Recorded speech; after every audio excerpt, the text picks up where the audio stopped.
Welcome to ज्ञान year. दोस्तों आज बात करेंगे डॉक्टर्स की स्पेशलिटी के बारे में, जो कि लोगों को जानना बहुत जरूरी है। कई लोग नहीं जानते, इसलिए वो परेशान भी होते हैं, ठीक है ना, क्योंकि उनको पता नहीं किस रोग के लिए किस डॉक्टर के पास जाओ। वो समझ में नहीं आता उनको कि इस डॉक्टर को क्या कहते हैं या इस डॉक्टर को क्या कहते हैं। तो समझते हैं इस बारे में, बहुत डिमांड भी थी आप लोगों की, तो शुरू करते हैं। दोस्तों यहाँ पे डॉक्टर्स की जो स्पेशलिटी होती है एमबीबीएस के बाद ही होती है, ठीक है ना। 4-5 साल की जो भी एमबीबीएस होती है, उसके बाद इंटर्नशिप करने के बाद और उनको 2 साल की एक स्पेशलिटी कोर्स करना होता है कि भाई उसको किस फील्ड में आगे बढ़ना है, ठीक है। उस बारे में ज़्यादा डिटेल में नहीं बताऊंगा, बट आप इतना मोटा मोटा मान लो कि भाई एमबीबीएस सभी करते हैं, बट उसके बाद आपको एक विशेष सब्जेक्ट चुनना पड़ता है। कोई भी हो सकता है, इसलिए डॉक्टर्स अलग अलग रोगों के, ठीक है। तो बेसिक एमबीबीएस होती है, उसके बाद 2 साल ही होता है। तो अब बात करें भाई कि अगर किसी को चर्म रोग हो रहा है, उसकी स्किन के अंदर कोई प्रॉब्लम है, तो वो किस डॉक्टर के पास जाएगा? वो होता है डर्मेटोलॉजिस्ट, ठीक है। डर्मेटोलॉजिस्ट चर्म रोग का डॉक्टर कहलाता है, जो कि आपकी स्किन की सभी तरह की समस्याओं को देख सकता है। भाई देखो, स्किन कैंसर हो या कोई भी हो, स्किन कैंसर के लिए अलग होता है, हालांकि विशेषज्ञ। सोराइसिस हो गया, एक्जिमा हो गया, मेलाज्मा, एक्ने, या कोई भी समस्या लेकर चले जाओ आप, डर्मेटोलॉजिस्ट आपको ठीक करेगा। इवन जो बालों की समस्या है, नाखून की समस्या है, ये सब भी डर्मेटोलॉजिस्ट ही देखता है, ठीक है। तो ये होते हैं डर्मेटोलॉजिस्ट। उसके बाद आती बात कार्डियोलॉजिस्ट की। तो देखो भाई, कार्डियोलॉजिस्ट क्या होता है? हमारा कार्डियक वर्ड कहाँ से निकला? हार्ट से। तो जो भी हार्ट स्पेशलिस्ट होते हैं उनको कार्डियोलॉजिस्ट बोलते हैं। अगर किसी को heart attack, angina pectoris, heart failure, coronary artery disease, या कोई भी हार्ट से रिलेटेड समस्या, इवन हाइपरटेंशन भी अगर किसी को हो रहा है, तो उसको अगर सोचता है कि भाई मुझे विशेषज्ञ को दिखाना है, तो उसको कार्डियोलॉजिस्ट को दिखाना पड़ेगा, ठीक है। उसके बाद आ जाए बात गायनेकोलॉजिस्ट की। तो गायनेकोलॉजिस्ट जाहिर सी बात है महिला रोग विशेषज्ञ, जो लिखा रहता है गायनेकोलॉजिस्ट ऑब्स्टेट्रिक्स, मतलब कि प्रसूति रोग विशेषज्ञ।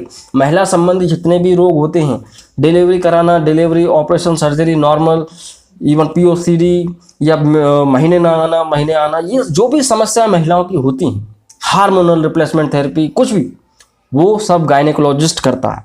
तो जो महिला डॉक्टर होती है उनको गायनेकोलॉजिस्ट कहती है, ठीक है। डेंटिस्ट, भाई दांतों में कोई समस्या, दांत लगवाना, रूट कैनाल वगैरह, जो भी फिलिंग करवानी है, नकली दांत बनवाना, दाढ़ वगैरह, जो डेंटल फील्ड कहलाती है, इसलिए उसके डॉक्टर को क्या बोलते हैं? डेंटिस्ट, ठीक है। तो वो एक अलग फील्ड हो जाती है। हालांकि ये एमबीबीएस में नहीं आता डेंटिस्ट, ये इसके लिए अलग बीडीएस होता है कोर्स, ठीक है ना। वो एमबीबीएस में नहीं रख सकते उसको, तो डेंटिस्ट कहलाते हैं वो डॉक्टर्स। उसके अलावा ऑप्थेल्मोलॉजिस्ट क्या होते हैं? आंखों के डॉक्टर्स। भाई देखो, आंखों की कोई समस्या है, मोतियाबिंद, कोई भी कैटरैक्ट हो जाए, या कोई भी आंखों से रिलेटेड समस्या हो, आंखों में चोट लग गई है, तो आप किसके पास जाओगे? ऑप्थेल्मोलॉजिस्ट के पास, ठीक है।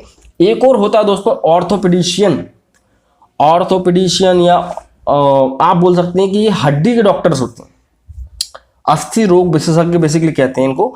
तो हड्डी में फ्रैक्चर हो गया, हड्डी से रिलेटेड या मसल से रिलेटेड कोई भी वीकनेस, कोई भी इंजरी, कोई भी बीमारी, ऑस्टियोपोरोसिस, कुछ भी समझ लो आप, हड्डी और मसल्स में कोई वीकनेस, जॉइंट पेन, गठिया, ये सब को कौन ठीक करता है? ऑर्थोपेडिशियन। तो अस्थि रोग विशेषज्ञ को क्या क्या बोलते हैं? ऑर्थोपेडिशियन। उसके बाद बात की जाए यहाँ पे दोस्तों, एनेस्थीसियोलॉजिस्ट भी होते हैं कुछ। अब एनेस्थीसियोलॉजिस्ट एमबीबीएस में नहीं आता, ठीक है, वो अलग चीज होती है हालांकि। तो एनेस्थीसियोलॉजिस्ट भी जरूरी होते हैं, उनके पास किसी को जाना नहीं होता है, बट ये होते हैं, तो इसलिए आपको जानना जरूरी है। ये क्या करते हैं भाई? सर्जरी से पहले आदमी को बेहोश करने के लिए इनको बुलाया जाता है। डॉक्टर कोई भी नहीं करता, इसका एक अलग कोर्स होता है, जो कि वो बेहोश करने का काम है उसको, ठीक है ना। वो बंदा आएगा, सिर्फ और सिर्फ उसको अनकॉन्शियस करेगा, मरीज को injection, general anaesthesia, local anaesthesia, regional anaesthesia कोई भी दे, उसको खाली ये कि भाई वो उसके लिए जिम्मेदार रहता है, क्योंकि भाई एनेस्थीसिया लगाते वक्त थोड़ी बहुत ऊंच नीच हो गई तो आदमी की जान जा सकती है, तो इसलिए उसके लिए स्पेशल डॉक्टर होता है, जिसे क्या बोलते हैं? एनेस्थीसियोलॉजिस्ट, ठीक है। उसके अलावा बात की जाए, एक और होता है एंडोक्राइनोलॉजिस्ट। एंडोक्राइंस क्या होती है? हमारे शरीर में जगह जगह पे एंडोक्राइंस होती हैं, मतलब कि अंतःस्रावी ग्रंथियां होती हैं, तो ये हार्मोन्स को रिलीज करती हैं। तो जो भी हार्मोन से रिलेटेड समस्या हो, तो वो किसके पास जाओगे आप? एंडोक्राइनोलॉजिस्ट के पास, ठीक है। भाई डायबिटीज है, थायराइड बढ़ रहा है, या किसी भी तरह का कोई भी समस्या है, थायराइड की या कोई भी, ठीक है, हार्मोन्स की, डायबिटीज की, तो इस कंडीशन में इंसुलिन वगैरह जो भी होती है, ये सब कौन देखता है? एंडोक्राइनोलॉजिस्ट। बट इंडिया में क्या होता है, इतने हैं नहीं है, तो भाई जनरल फिजिशियन ही देखते हैं। कोई भी कार्डियोलॉजिस्ट देखता रहता है इस चीज़ों को, कोई भी डॉक्टर इन मरीजों को देखता है, इसलिए इसको प्रॉपर गाइडेंस नहीं मिल पाता है, प्रॉपर गाइडलाइन नहीं मिल पाती लोगों को, और वो गलतियां करते रहते हैं। इसलिए उनकी थायराइड कभी ठीक नहीं हो पाती है, डायबिटीज़ कभी ठीक नहीं हो पाती, क्योंकि एंडोक्राइनोलॉजिस्ट कम है, जितने हैं उनकी कीमत ज़्यादा है और वो बहुत कम है। ठीक है, तो एंडोक्राइनोलॉजिस्ट ये होते हैं जो कि हमारी अंतःस्रावी ग्रंथियों को देखते हैं।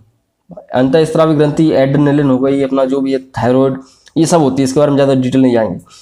ठीक है, हिमेटोलॉजिस्ट होते हैं कुछ। हिमेटोलॉजिस्ट मतलब कि हमारे हीमोग्लोबिन से निकला हुआ वर्ड है। ये ब्लड के स्पेशलिस्ट डॉक्टर होते हैं। भाई ब्लड में कोई भी समस्या है, ब्लड की कमी, ब्लड में कैंसर, ब्लड में कोई भी समस्या होगी, ये देखेंगे। थैलेसीमिया, सिकल सेल एनीमिया, जो है कोई भी चीज़ ब्लड से रिलेटेड होगी, हीमोफीलिया, ये सब यही देखते हैं। ठीक है, बट ऐसा होता नहीं इंडिया में, बट इंडिया में तो कोई भी देख लेता है, बट एक प्रॉपर स्टैंडर्ड जो है भाई वो हीमोटोलॉजिस्ट देखता है, इसलिए ये भी थोड़े कम है इंडिया में। ठीक है ना, तो इनकी भी कीमत ज़्यादा है और वो इन डॉक्टर्स को हॉस्पिटल ही एक्वायर कर लेता है, हायर कर लेता है, सॉरी। तो होता क्या है कि हेमेटोलॉजिस्ट बोन मैरो को भी देखता है, बोन मैरो से संबंधित कोई भी बीमारी होती है, बोन मैरो ट्रांसप्लांट तक यही लोग करते हैं अधिकतर। तो ये होते हैं दोस्तों हेमेटोलॉजिस्ट। उसके बाद बात की जाए यहाँ पे हेप्टोलॉजिस्ट। भाई देखो हेपेटोलॉजिस्ट भी होते हैं। बेसिकली क्या है, जो गैस्ट्रोलॉजिस्ट कहलाते हैं बेसिकली, एक होता है गैस्ट्रोलॉजिस्ट जो कि आपके पाचन तंत्र को देखता है। अब हम देखते हैं ना, कई लोगों के पेट खराब होता रहता है, वो इधर उधर घूमते रहते हैं, उनका खाना नहीं पच रहा, यहाँ वहाँ दर्द हो रहा, किसी भी डॉक्टर के पास जा रहा है, उनको प्रॉपर इलाज मिल ही नहीं पा रहा है। क्यों? क्योंकि इस चीज़ का डॉक्टर होता है कौन? गैस्ट्रोलॉजिस्ट, जो कि हर सिटी में नहीं होता, इनकी भी कमी है। तो गैस्ट्रोलॉजिस्ट सब तरह की बीमारी देख सकता है जो कि आपके पाचन तंत्र से संबंधित होती हैं। ठीक है ना, इसमें पैंक्रियाज, लिवर और जो है स्टोमक, आंतों में इन्फेक्शन, ये सब देखता है। हालांकि लिवर के लिए अलग से है, मैंने आपको बताया क्या, हेपेटोलॉजिस्ट वो बंदा जो होता है डॉक्टर, वो सिर्फ और सिर्फ लिवर की तैयारी करता है, लिवर के बारे में उसको पता होता है, लिवर का इलाज कर सकता है, बट गैस्ट्रोलॉजिस्ट भी कर सकता है। तो पेट से संबंधित समस्या के लिए हेपेटोलॉजिस्ट या गैस्ट्रोलॉजिस्ट। ठीक है, न्यूरोलॉजिस्ट वेरी फेमस, इनकी कोई कमी नहीं। ठीक है ना, ये हर जगह मिल जाते हैं। इस तरह के डॉक्टर्स हर जगह अवेलेबल रहता है। तो न्यूरोलॉजिस्ट क्या है भाई? ब्रेन का डॉक्टर। ब्रेन का मतलब कि ये दिमाग में कोई भी समस्या हो, मतलब कि ऐसा पागलपन वगैरह नहीं, साइकेट्रिस्ट की बात नहीं कर रहे हैं।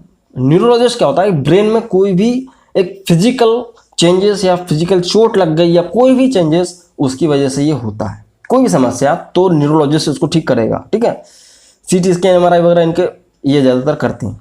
तो ब्रेन के अंदर होने वाली समस्या, नर्व्स के अंदर होने वाली समस्या, इनको ठीक कौन करेगा? न्यूरोलॉजिस्ट। अगर आपको ऐसा लगता है कि भाई ब्रेन में कोई समस्या है, झुंझुनी रहती है, हाथ पैरों में पैरालिसिस हो गया, तो किसके पास जाओगे? न्यूरोलॉजिस्ट के पास। साइकेट्रिस्ट होते हैं, वो मनोरोग विशेषज्ञ होते हैं। भाई किसी को व्यवहार ठीक नहीं है, उसका आदतें ठीक नहीं है, या उसको पागलपन का दौरा उठता है, तो वो साइकेट्रिस्ट के पास जाते हैं। ठीक है, तो वो थेरेपी से काम करते हैं। हालांकि अब हो गई बात पीडियाट्रिशियन की, बात करें अब। पीडियाट्रिशियन क्या होते हैं भाई? बच्चों के डॉक्टर। छोटे बच्चे होते हैं जो, मतलब कि जन्म से लेके जो 10-12 साल तक के बच्चे होते हैं, उनको देखता है कौन? पीडियाट्रिशियन। ठीक है, ये बात अलग हो गई। यहाँ पे एक और दोस्तों न्यूनेटोलॉजिस्ट होता है। पीडियाट्रिशियन भी होता है, एक न्यूनेटोलॉजिस्ट होता है। वो क्या होता है कि न्यूनेट्स मतलब कि जो बच्चा अभी हुआ है, 1-2 दिन का है, या प्रीमैच्योर डिलीवरी के साथ जो बच्चा पैदा होता है, मतलब कि समय से पहले जल्दी जो बच्चा पैदा हो जाता है, उनके लिए अलग डॉक्टर्स होते हैं। क्या? न्यूनेटोलॉजिस्ट। हालांकि इनसे कभी बहुत ही कम आदमी को लड़ना पड़ता है, क्योंकि ये हॉस्पिटल्स में रहते हैं अवेलेबल। आप देखिए सरकारी हॉस्पिटल्स में जो भी PICU NICU में रहते हैं, वहाँ पे रहते हैं। इनका कोई अपना कोई क्लिनिक बहुत कम डालते हैं, क्योंकि ये इमरजेंसी में यूज़ किए जाते हैं। तो ये इस तरह के डॉक्टर्स जो बच्चे में कोई भी खराबी हो, किसी भी तरह की वीकनेस हो, कोई भी बीमारी, उनको ठीक करते हैं। उसके अलावा पीडियाट्रिशियन जो बड़े बच्चे हो जाते हैं, उनको ठीक करते हैं, उनकी समस्याओं को ठीक करते हैं। ठीक है, तो यहाँ पे एक और होता है दोस्तों ENT, वेरी फेमस। कभी लोगों के कमेंट आते हैं ऐसे कि भाई ENT को क्या होता है? ENT मतलब क्या होता है भाई? ईयर नोज थ्रोट, मतलब कि नाक कान गला, इस तरह की जो भी समस्याएं होती हैं उनको ENT डॉक्टर्स देखते हैं। इनका काम सिर्फ एक ही है, नाक में समस्या होगी, गले में समस्या होगी, कान में समस्या होगी, वो देखेंगे। इनकी फीस ज़्यादा होती है क्योंकि ये कम होते हैं। ठीक है, तो ये ENT डॉक्टर्स कहलाते हैं। ऑन्कोलॉजिस्ट भी होते हैं भाई, ऑन्कोलॉजिस्ट को भी देखना जरूरी है। कई बार लिखा रहता है ऑन्कोलॉजिस्ट, ONC भी लिख देते हैं कई बार। तो ऑन्कोलॉजिस्ट सिर्फ और सिर्फ कैंसर का डॉक्टर होता है। ठीक है ना, किसी भी तरह का कैंसर हो, ऑन्कोलॉजिस्ट देखेगा उसको।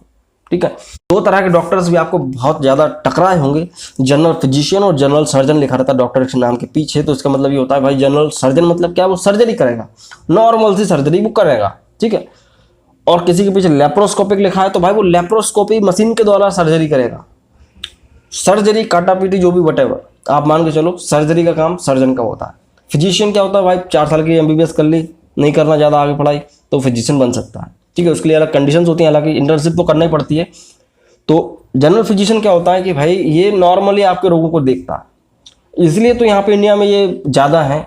और जितने मैंने आपको बताया डायबिटीज़, थायराइड, सब जनरल फिजिशियन भी देखता है।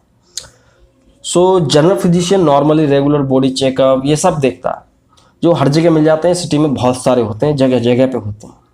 तो ये जनरल फिजिशियंस कहलाते हैं। इसके अलावा ज़्यादा कोई एक आध छूट रहा हो तो मुझे आप कमेंट करके बताइएगा, हो सकता है कुछ छूट गए स्पेशलिटीज़। तो आज के लिए सिर्फ इतना ही दोस्तों। आई होप कि आपको वीडियो पसंद आया होगा। पसंद आता है तो लाइक करें, नए चैनल पे तो प्लीज़ चैनल को सब्सक्राइब कर सकते हैं। सो मिलता हूँ अगले वीडियो में दोस्तों। जय हिंद, धन्यवाद।